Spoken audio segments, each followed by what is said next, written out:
Often, the best way to explain something like this is to show what happens at salary source. This is the EMP10 screen in Wintax 2017 for a taxpayer paid monthly. You can see the tax due for a taxpayer with a salary of 30,000 Rand a month is 5698. I will now enter retirement fund contributions of 5,000 Rand each paid by the employee and the employer.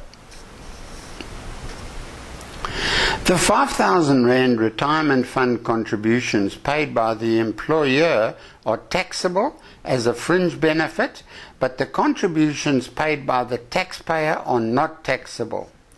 A portion of both the employer and the employee or taxpayer's contributions are deductible.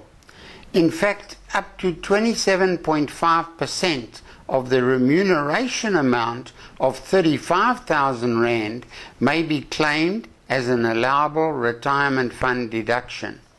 In this case, 27.5% of 35,000 Rand is 9625, as worked out by the program and shown in the yellow field as allowable retirement fund contributions. If the employer and employee each paid 2,000 Rand a month, then we can see that a deduction of 4,000 Rand, the total of all retirement fund contributions, would be allowed. In the case of high earners with high contributions to retirement funds, then the cap of 350,000 Rand a year could limit their deduction claim allowed.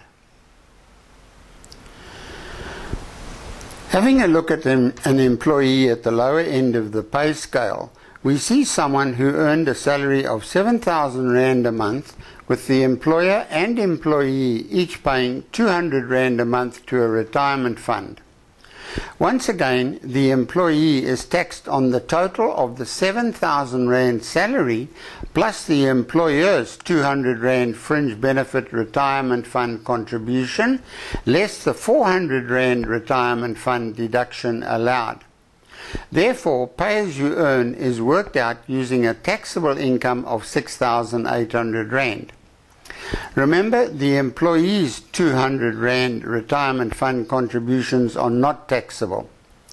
STL is calculated as 1% of the same 6,800 Rand taxable income amount used for pay as you earn calculation, while the UIF is calculated on the total remuneration amount of 7,200 Rand.